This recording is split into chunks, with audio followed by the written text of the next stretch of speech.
Bible tonight, I hope you do. Would you open it up to the Gospel according to Luke tonight, chapter number 13. Chapter number 13 and verse number 6, where we're going to begin reading. I'd like to open up with a couple of jokes if I could. I had two of them I wanted to tell you. I couldn't decide on which ones, so rather than let Pastor tell you one this morning, I decided to hold them both, Brother Jim, amen. And I'll just go ahead and tell you the ones. It's a seasoned couple getting ready to go to bed. You know, and by seasoned, I don't mean old. I just mean 70, 75, you know. Amen. Say amen. Come on, that ain't old. All you husbands help me out here. But this seasoned couple, they're laying in bed, and the man was tired and just wanted to go to sleep. And so he's just about off to sleep, and the wife kind of nudged him and shook him a little bit. And she said, honey. And he went, yeah, baby. And she said, boy, I remember years and years ago, you used to let me tell you all about my day before I go to sleep. And he said, oh, honey, I'm so tired. Couldn't I just go to sleep? She said, don't you love me like you used to love me? Don't you want to hear about my day? And he said, yes, baby, I want to hear about your day. Tell me all about your day. And so about the next 10 minutes, she went on and on about the puppy dog she saw frolicking through the field and the rabbit that ran across the road and nearly jeopardized her entire life. And about 10 minutes of this went on, and he said, okay, baby. He said, I'm glad Dad's such a good day. Can I go to sleep now? And she said, sure, baby, sure. And about 5 seconds later, she shook him again. And she said, baby, she said, you used to whisper sweet nothings in my ear before I go to sleep. You tell me how much you love me and how much I was beautiful in your eyes. And she said, don't you love me like you used to love me? And he said, oh, baby, I sure do. And he rolled over and he whispered, he said, oh, I love you. Oh, you're so beautiful. I'm so glad you're my bride of 50 years. And da-da-da-da. He goes on. He said, can I please go to sleep? And she said, yeah, baby, yeah. She said, thank you. So he rolls over and he gets to drifting off to sleep. About 10 seconds later, she shook him again. And she said, baby, I remember how before we used to go to bed, you'd give me a kiss on the cheek and you'd nibble on my ear just a little bit. And he said, oh, baby, I'm so tired. And she said, you used to nibble on my ear. He said, oh, let me go find my teeth.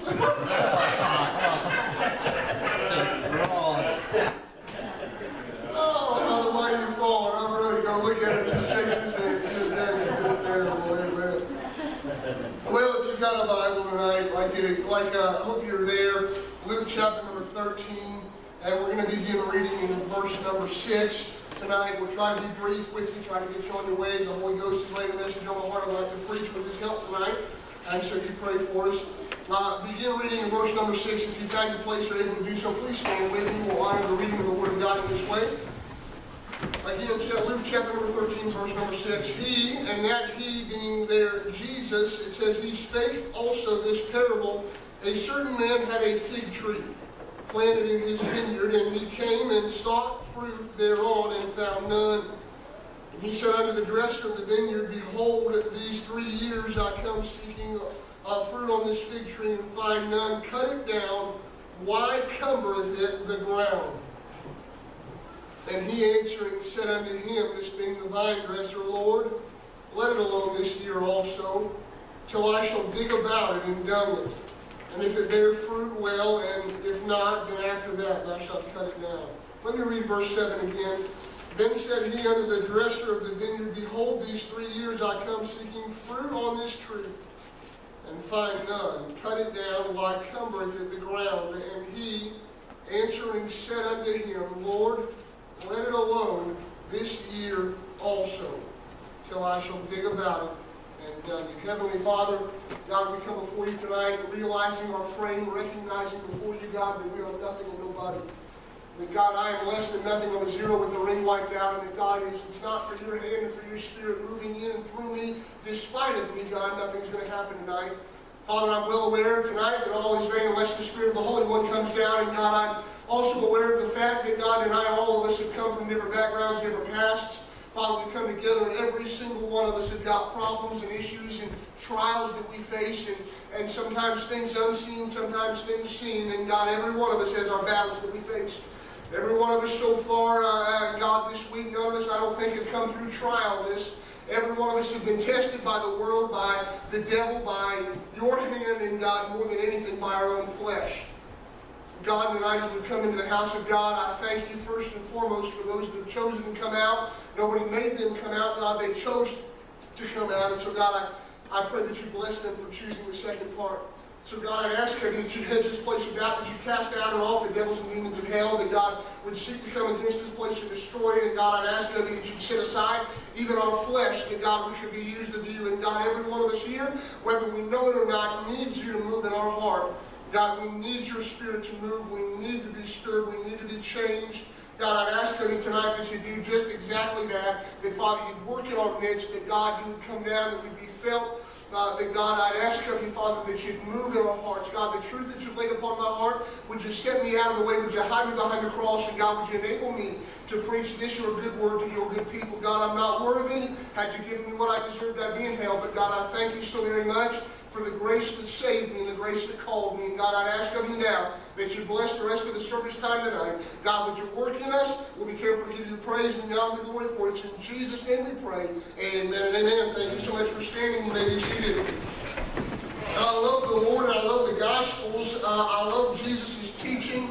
And man, if there was ever a teacher, it would have to be Jesus. Amen? Amen. I say if there's ever a teacher, it would have to be Jesus. And amen. What an awesome man of God he was, fully God, fully man. I love the parables, Brother Jim. I love them for a couple reasons. He was able to share truths to people's hearts that the Pharisees didn't quite grasp, but the common man, the Bible says, heard him gladly. So practical truths. I love something I can sink my teeth into. Amen? Amen. And it's sort of like when I come home, I don't like, the frilly stuff, the foo-foo I call it. I want some meat when I come home. Amen?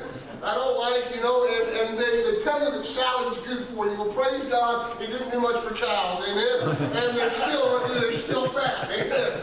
I don't like salad. I'll be real honest with you. I don't care for that stuff. I'm a meat and potatoes kind of guy. And in order to trim off some fat, I have to cut out the potatoes. You know what that means? I eat meat. I'm a carnivore all the way through. I love spiritual meat as well. And I like something I can sink my teeth into. And Jesus here gives us an example of that and shares with us a parable. And I want to go through this real quick. It's a short parable. And there's some big truths I'd like to unpack. Read with me verse number 6, would you please? He spake this parable. A certain man had a fig tree planted in his vineyard, and he came and sought fruit thereon, and found none.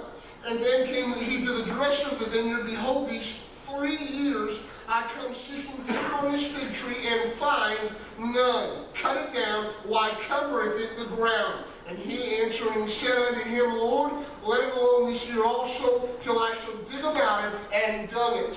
Now, I want to take this parable and mean a few literal things figuratively in our lives. So spiritually, I want to take that fig tree, I believe, to be represented as fallen mankind. How many guys are familiar with the law of first mention in the Bible? Anybody ever heard that before? You look up the word fig in the Bible, the first time you'll ever see it used, it's used way back in Genesis. Brother Jim, when they've sinned, when they've eaten of the fruit of the knowledge of the tree of good and evil, and they've eaten that, they've partaken of the fruit, they've fallen, both their eyes are open, they realize they're naked, before a holy and thrice holy God, and so they go to a fig tree.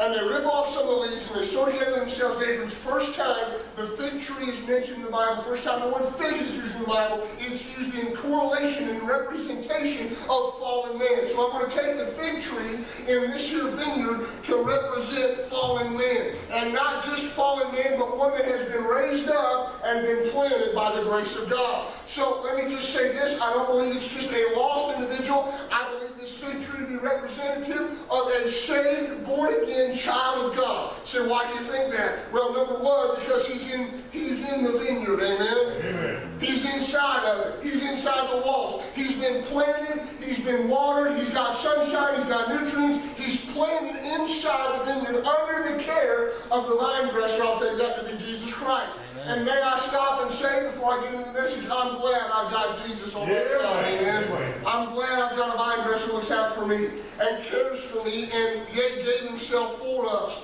I've got a message I like to preach on the gardener, the great gardener, that being God. And so I believe that to be him in this story. And so in this story, Brother Jim, there is a man who owns the vineyard. I'm going to take that to be God, God Almighty. Comes to a tree, and I'm going to use this tree right here, and he looks at this fig tree, and he looks all over it, and he runs his fingers over the branches and across the leaves. And according to the Bible here, it says, and I found none. He was looking for fruit. Amen. And why not? This tree had been planted, Brother Jim. It had been watered. It had been cared for. It's got walls all the way around the vineyard to keep out the little foxes and the wolves and the different thieves who would seek to come in and kill everything. It's been nurtured. It's had a lot put into it, and it's come through 3 years and no fruit.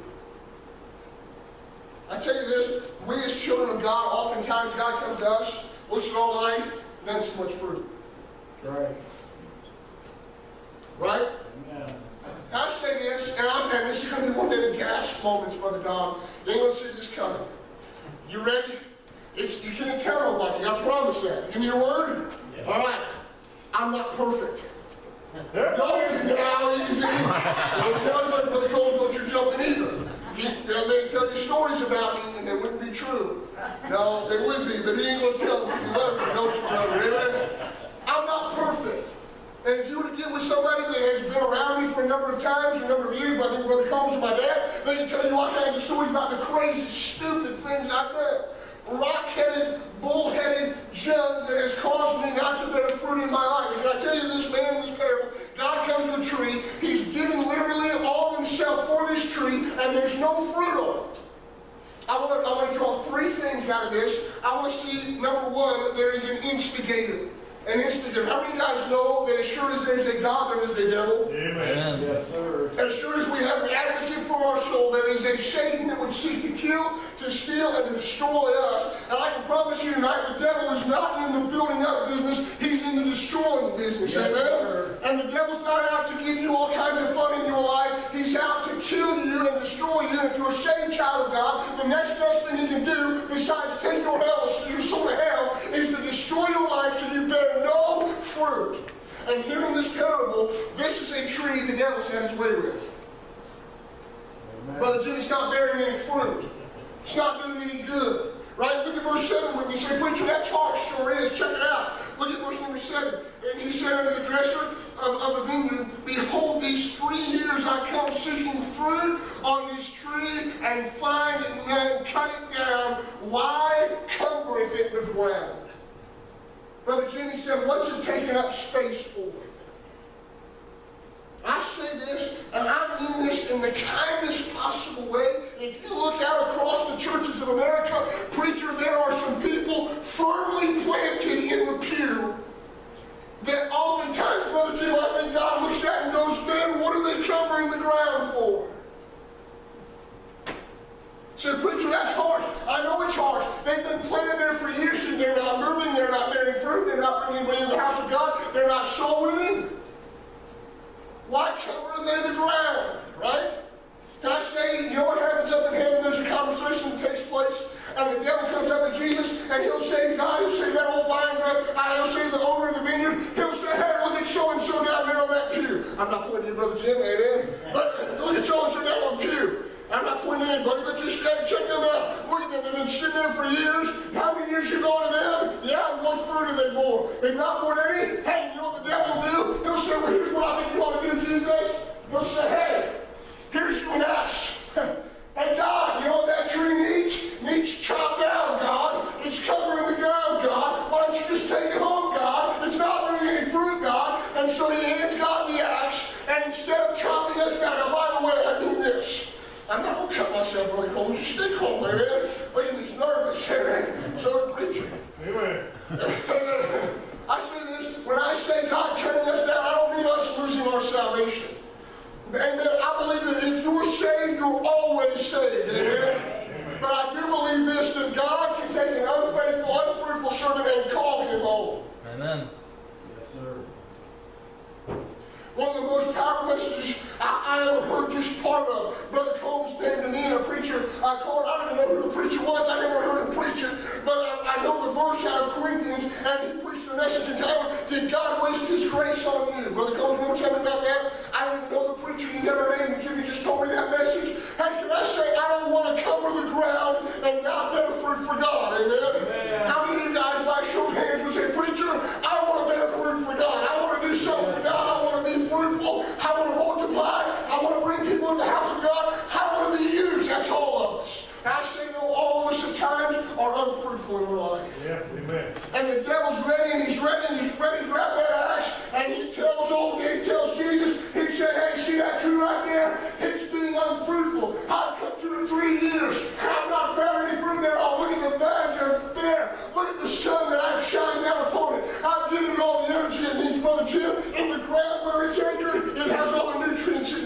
It's got everything to grow. It's got everything to bear fruit. There's no reason it's not. I'm going to cut it down. And God in his wrath will start to cut us down. And can I tell you what happens next then?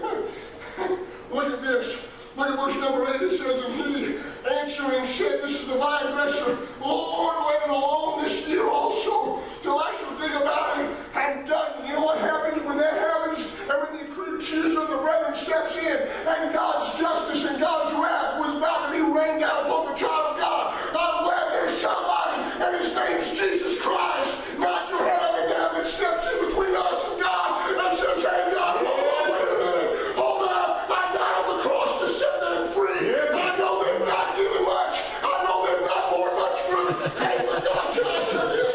I was sitting in the corner. They said, hey, wait a minute, God. Hey, give me one more year. Give me just a little bit more time. Hey, would you stop right now? Don't get that axe out. I say, I'm glad that I have it in a cedar in Jesus Christ. Amen. Oh, Timothy puts it this way. He said, there's but one mediator between God and man, the man, Christ Jesus. I said, when God did not take me out of this whole world because I've been unfruitful, I say, I'm glad Jesus steps in. Amen. I'll say it like this. I'm glad God gave me a second chance. There you go. Amen. And there's something bothers me about Christians that are awful quick to hand God the axe. Ever notice that, Brother Jim? Oh, yeah. Oh, man, they burn me up. They're sitting out here, Brother Jim. They look at this over there, and they're like, see that? See that over there? That old Evelyn? That old Evelyn Barnes over there? Old busybody's what she is. Old busybody, all we got her nose poking other people's business, Brother Jim. It just bothers me. Just taking up space what she is.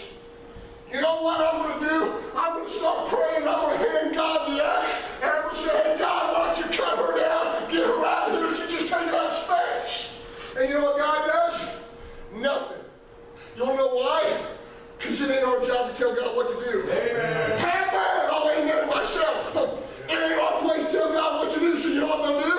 I'm going to go, God, if you're not going to come down, let me go to the pastor and say, hey, preacher, you need to do something about this mess. What are you going to do about it? They've been here so long, they're causing trouble, they're doing this, they're doing that, they're not bearing fruit. Hey, preacher, what are you going to do with it? Here's the axe. There's been plenty of a man of God that has used the pulpit as a whipping post and taken down God's children a notch. That's right. And I say, I hate to be, now don't get me wrong, I'd hate to be myself on Judgment Day. I don't account for what I've done, but can I say I'd even more hate to be in the shoes of a pastor that has cut down the flock and taken upon himself to do God's job. Amen. That's right.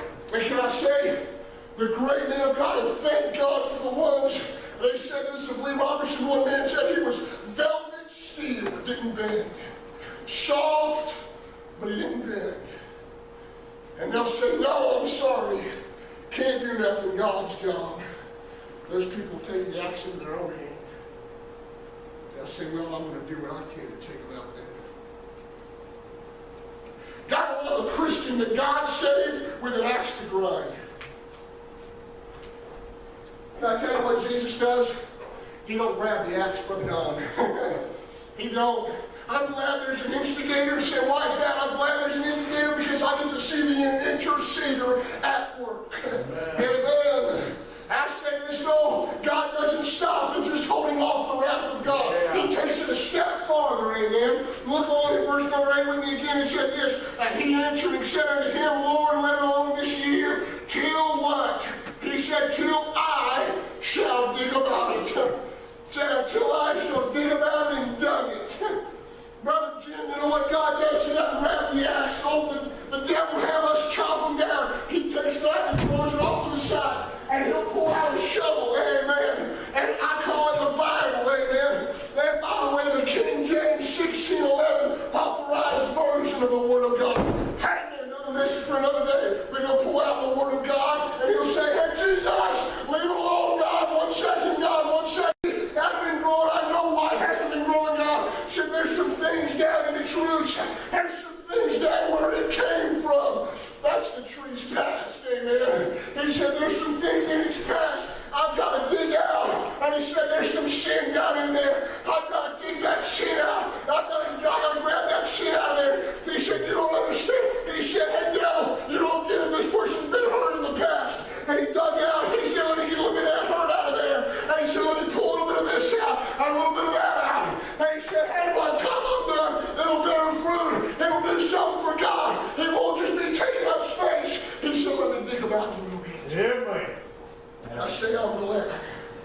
that God is still digging around in my life. Amen. I don't know about you, but Shelly, I done told God one secret, I may as well tell you one, keep it in the family, amen. God is still working on me. Yep. Can I be real honest with you folks tonight? There's been more than once that the devil, with just and due cause, came up to God the Father and said, cut him down, he's covering up the ground, he ain't doing nothing, he's not bearing any fruit. Cut him down. Take him out. It's somebody else's spot. Jesus stepped in and he said, no. He said, I'm not done working. I'm still going to be on the bed. I got some more stuff to do, Brother Jim. I'm going to get some stuff out of his life. I'm glad God cares enough about me to dig around in me. I tell you what's sad, there was a lot of Christians, when they feel the shovel of the Word of God dig into their heart, they harden their soil up, stiffen their roots. They say, oh, I'm sorry, God, that can't be for me. It's not for me. So when you shove that old shovel into the shovel there into the soil, and you're going to hit it, it's like hitting a rock. Anybody ever done any digging? Anybody ever done that before? Brother Bob Kaufman. Love Brother Bob Kaufman. If you guys ever met him, and I ain't even not here. Brother Combs, you heard from Brother Bob at all? You doing good? Amen. I missed that dear fella. And Brother Bob hired me one time to dig him some post holes. I told you part of the story before. And that man didn't tell me that 2 foot underneath that soil, it was solid shale all the way. And so he's watching me. Come on up here, big boy. You know, Brother Bob's just a little short guy. Come on up here, big boy. I want you to dig in that hole right there. And I'm like, well, I'll get this. It'll be all right. You know me. You know. And so I walk into that thing, grab that spud box, and I'll show you how this is done. I went with all the might of my proud little big head. I booed, and man, it just jarred. And man, my bones rattled, my elbows rattled, and my brain immediately registered that that was stupid. And I'll tell you what happened. I got a very quick education. It hurts to do that.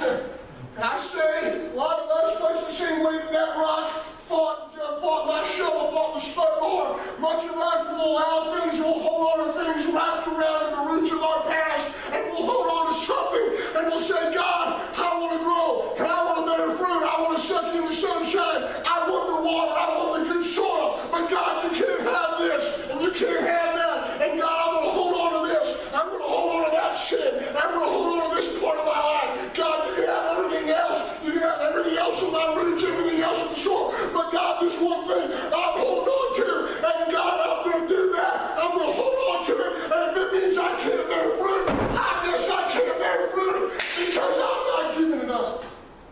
And I say the best thing, Brother Mike, you can do is let the devil get shoved on his way and welcome the shovel of the master.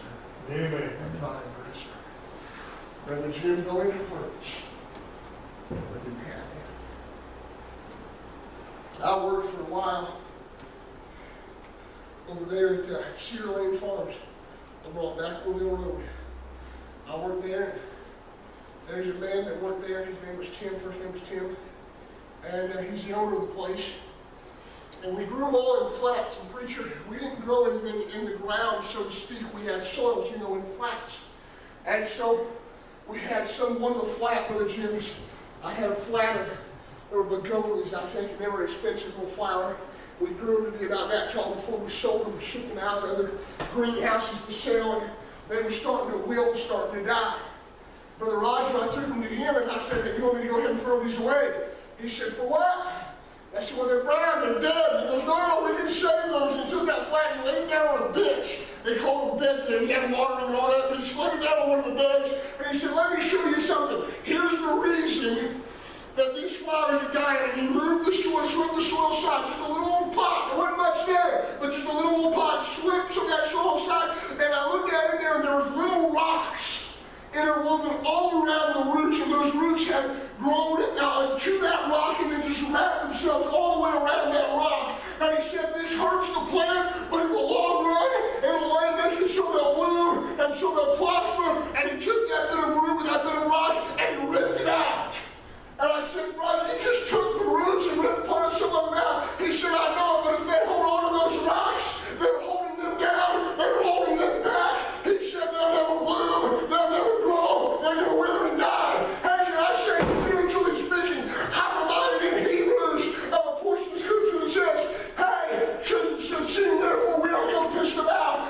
so great a cloud of witnesses, let us lay aside every weight and the sin which does so easily beset us. And some of us, much like those flowers, and much like some trees, have grown so attached to the rocks in our life that are holding us back and holding us down, that God's got no choice but to dig at us and pull out, if need be, even some of our roots. Amen. But it doesn't stop there. I say this, I'm liable to get excited at this next point. So you bear with me. Look at what he says next in verse number 8. He said, he answering, said unto him, Lord, let alone this year also, till I shall dig about it. And look at what he said next, and done it. And done it.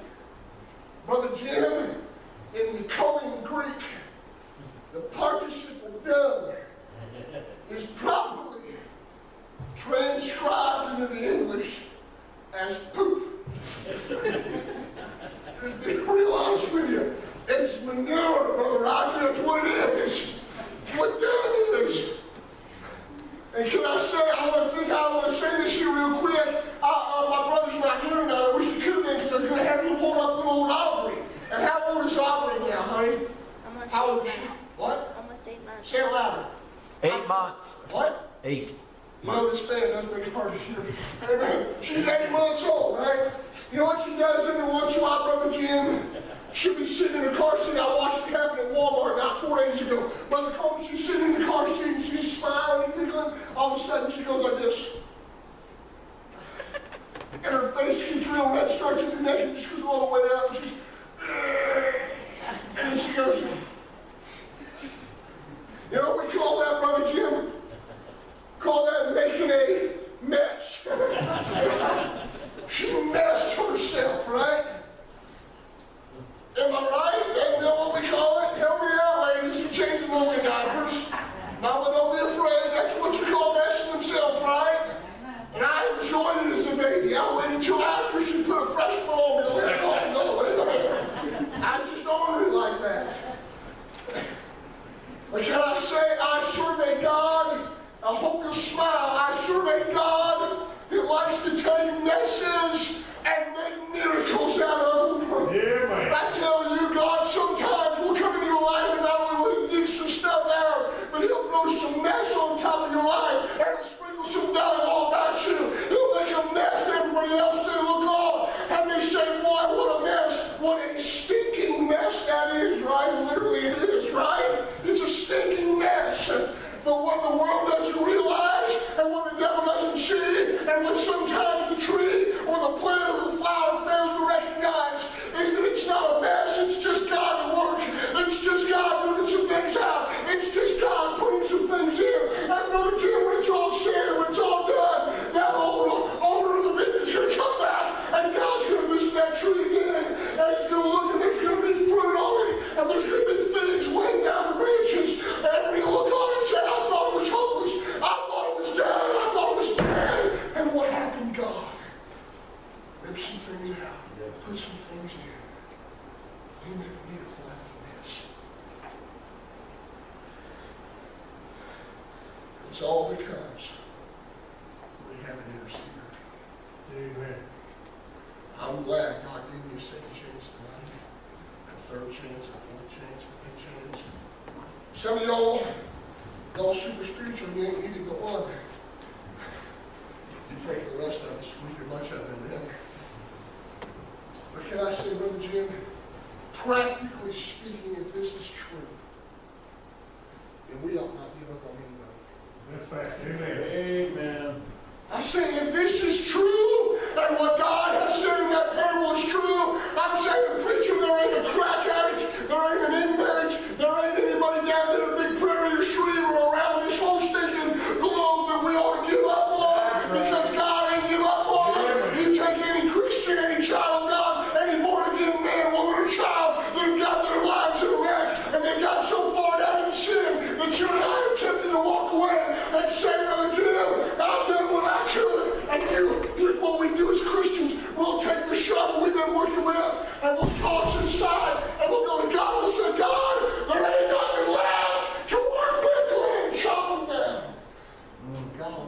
axe away from us. We'll set it down. We'll shove us aside and we'll say, child, just you watch. I ain't done yet. See here, child of God. There's people in your life and my life. There's friends we have and family we have. And the devil, the world, and even ourselves are saying, give up on it. Plenty of people would look at the woman at the well. One of the best messages I've heard preached on ever that comes preached on that. A lot of people would have looked at her, came to the well in the middle of the day because she was ashamed. Plenty of people would have looked at her and said, hey, give up on her, walk away from her, chop her down. She's got it wrong, not only once, not only twice, not only 3 times, 4 times. She's in the middle of messing it up real bad a 5th time, walk away, and guess who she ran into? Amen. The vine desk and put down the axe and picked up the shovel and said, I'm not done. I think about David. After his sin with Bathsheba, committed murder and adultery. You just know the old devil was there with an axe saying, uh-huh,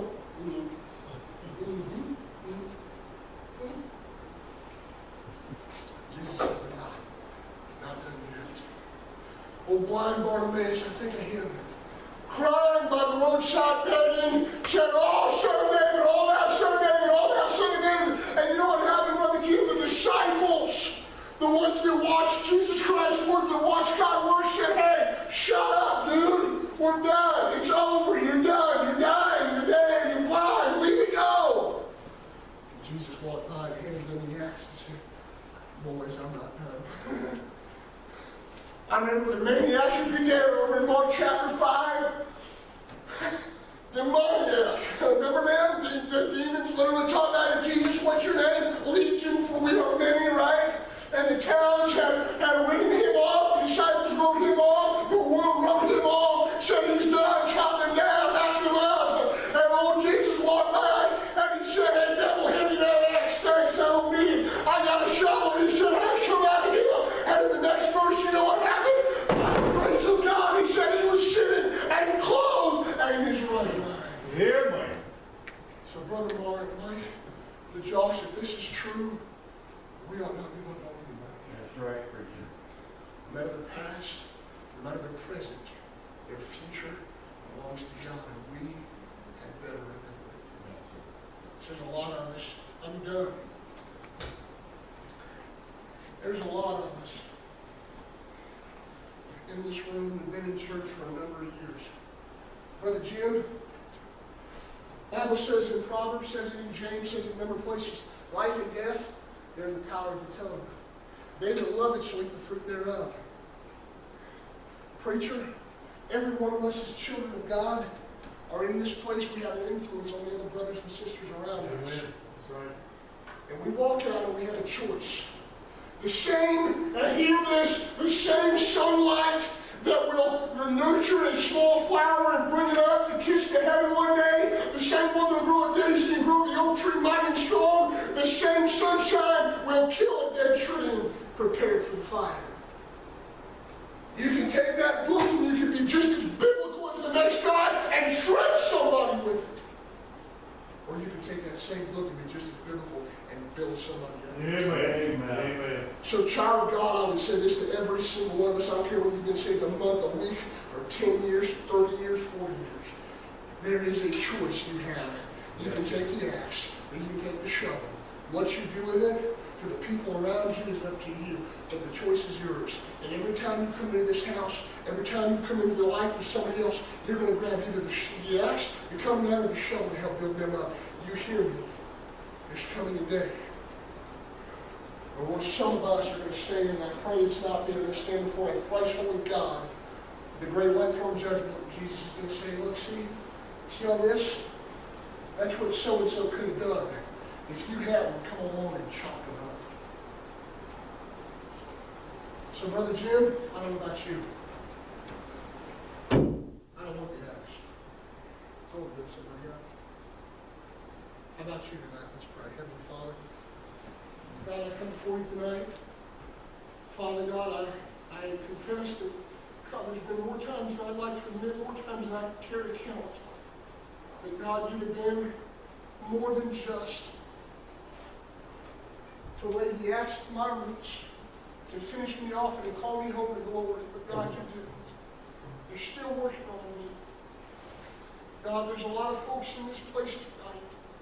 And God, we can either take those in our life and those in this church, and we can either help build them up, or we can take that axe and chop them down. So God, tonight I'd ask that you help all of us to drop the axe, to leave that to you. If and when it comes, pick up the shovel, and by the grace of God, as much as we possibly can, to